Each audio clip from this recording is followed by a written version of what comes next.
should you crate train your dog? So in this video, sasagutin natin kung bakit importante yung crate training, di ba? Yung benefits ng crate training, and how to teach a dog to go inside the crate. Now, before we start, I want to ask you guys, ask yourself this question first. Pag nakakita kayo ng crate, what do you think? Because what you think about it dictates how you feel about it. Okay?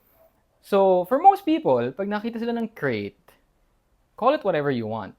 Pero pag nakita sila ng crate, ang tingin nila kulungan, cage, di ba? I know hindi natin tinatawag na cage, di ba? Parang crate na lang, mas maganda siya pakinggan eh. Pero cage, kulungan, di ba? Kulungan kasi may pintuan and then it limits movement, no? And mukha siyang cell, mukha siyang jail cell. Ito travel crate to eh. So, yung normal crate sa house, mas malaki ng konti. Pero this is the crate that I have, so ito yung ginagamit natin. Pero yun, no? So, for most people, kulungan siya. Pag sinabi mo kasing kulungan, there's a very negative association with that word. So, kulungan, sino bang pumapasok sa kulungan?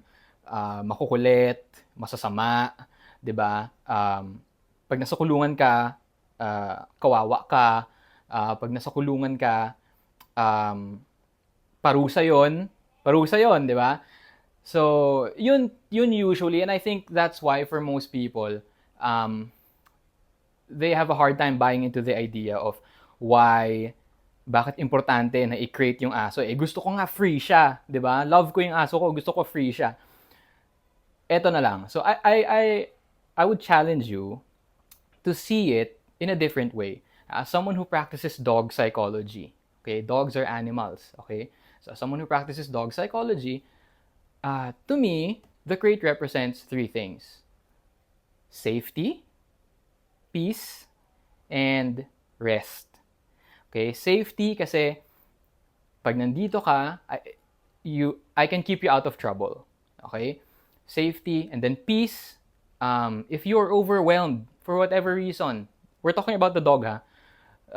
If you're overwhelmed for whatever reason, too many people, too many guests in the house, thunder, diba? The sound of thunder. Instead of you cowering sa ilalim ng lamesa or sa ilalim ng kama, ayaw mo lumabas, this is a place that represents safety, peace, and then last is rest.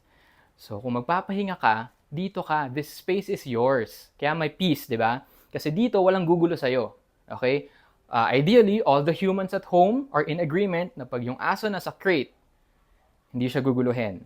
Okay? Kumbaga, kwarto niya to. So, wag niyang tignan na gano'n na parang parusa siya.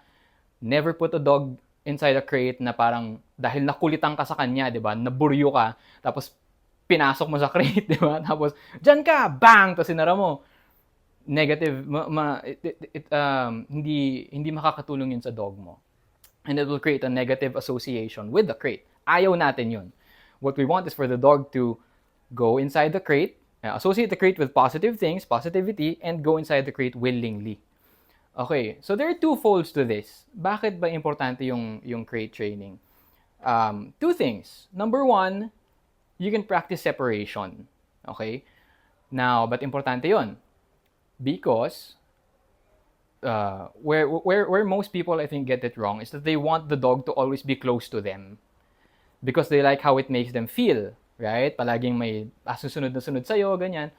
But for the dog, for the psychology of the dog, hindi siya healthy eh. When you have a crate, you can practice separation from your dog while you're inside the house. Okay?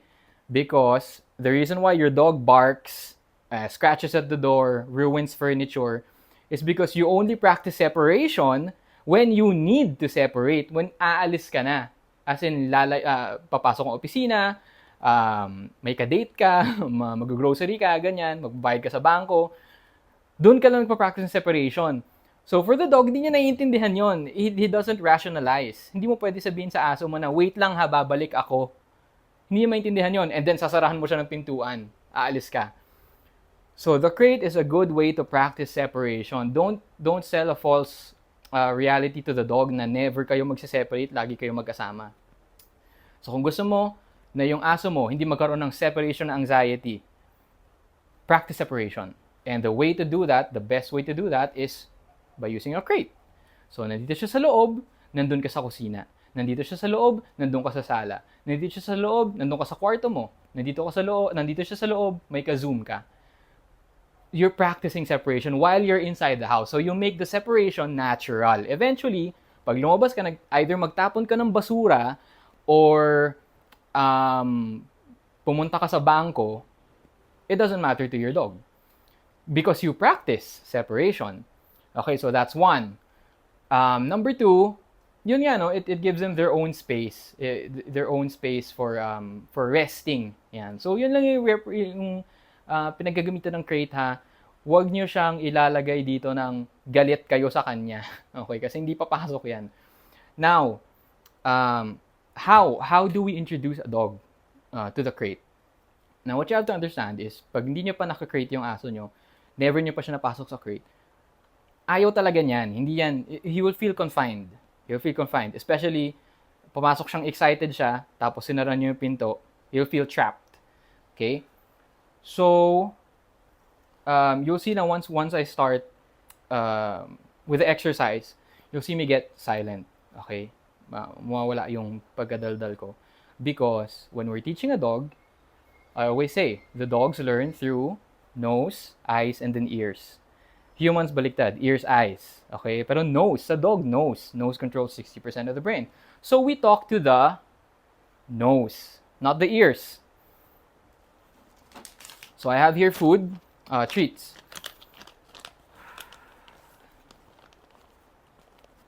See? So nose of the dog, okay? Kakausapin natin yung ilong niya. Sa ilong niya, tayo makikipag-usap sa kanya, hindi sa tenga. Meaning, hindi ako maingay. Hindi ako maingay.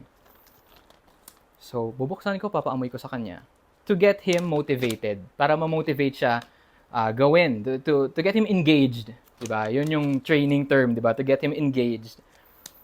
Pero unlike dog training, where we use a lot of words, diba? A lot of commands, when you're teaching a dog something new, just teach with your silence.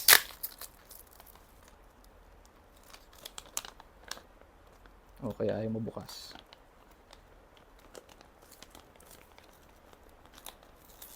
Be right back. Ay ko.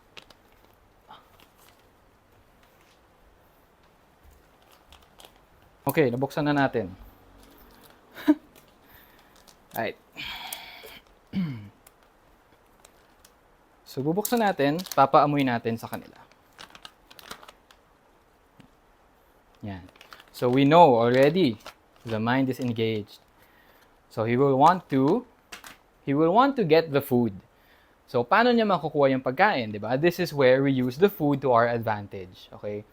Now, buksan ko yung crate. Nalagay ko, kung gusto niya yung pagkain, kailangan niyang pumasok sa loob.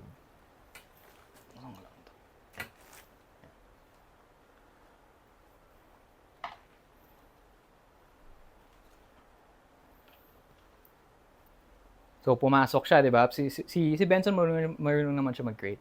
Si Vito, hindi.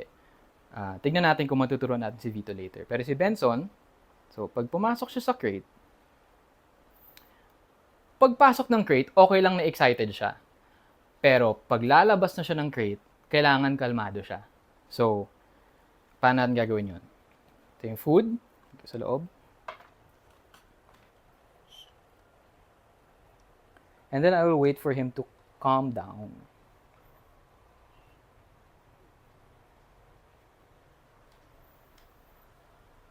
Diba? So, excited siyang pumasok, pero palabas, pinigilan ko na siya. Pero hindi ako maingay, Hindi ako stay. Hindi ganun, You don't really need to do that. You can just teach the dog with your silence. And then you can close the crate. Now, pag sinara yung crate, yan, bigyan ko ulit siya. Yan. And then, bubuksan ko ulit yung crate, pero hindi ko siya palalabasin. I won't allow him to bolt out of the crate. Gusto ko kalmado siyang lalabas. So, excited siyang pumasok, okay lang yon. Pero pag palabas na, kailangan calm ka na.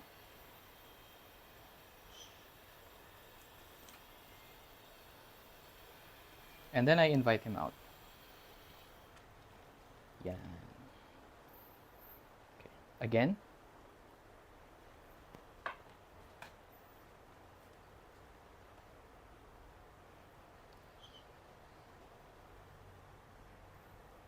So, nakatayo pa siya, no? Hintayin ko siyang umupo.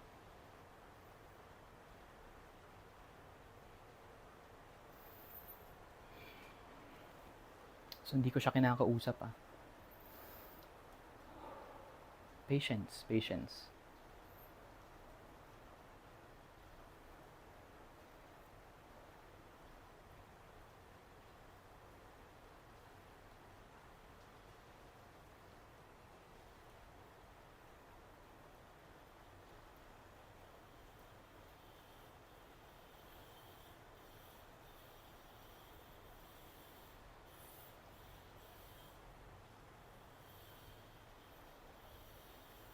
Alert pa siya, eh. Hinihintay niya yung pagkain, eh. So, gusto natin maging calm siya. And then we pay.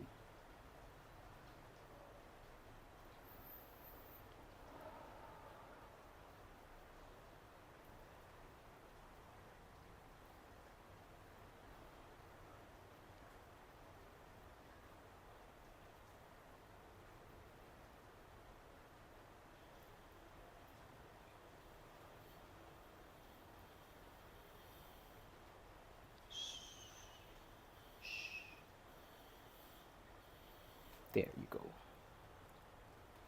See? So, once umupo siya, then I pay. Diba? Kasi from alert, naging calm. And then you pay. Yan. Nice. Okay, so, and then you can practice, give a bit of distance. So, mas malayo.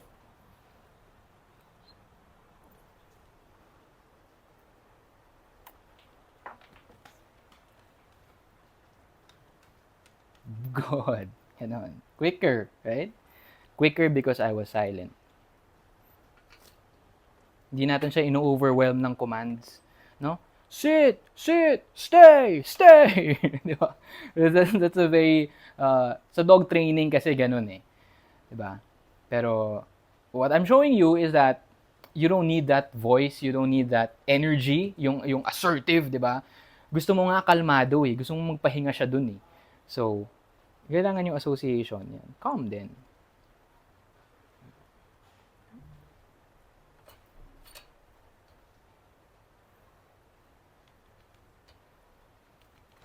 Yan. Okay, good. Okay. Oh, si Vito, gusto niyo. Tignan natin kung magagawa natin kay Vito.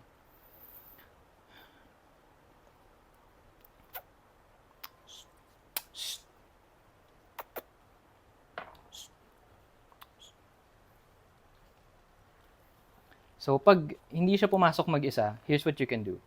Lagay mo lang yung first 2 feet niya inside, but you have to let him finish it. You have to let him go inside on his own. Yan. So, you don't shove him inside, ha? Okay. Kinuha ba niya?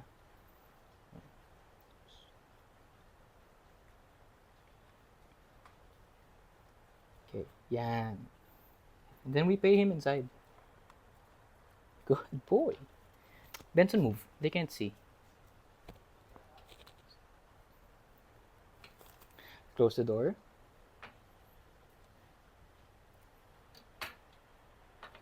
Dito. Good boy.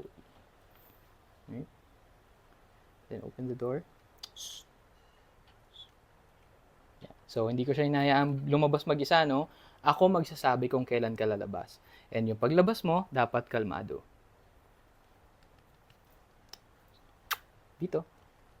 Yan. Okay. So, ganun, no? Sana may natutunan kayo. That's what the crate represents, for me at least, no? Safe, peace, and rest, not punishment.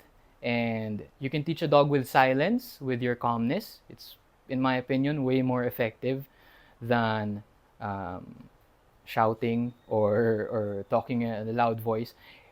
Hindi naman siya mali, pero hindi yun yung gusto natin for this application eh. 'di ba? If you're teaching a dog outdoors and you want yung energy niya, 'di ba? Sige, ganun. Pero if you're teaching a dog to rest, calm, 'di ba? Don't freak out. Just use your silence. Your silence is more than enough. Okay, yun lang. Thank you. Oh, oh my God. Oh, shit.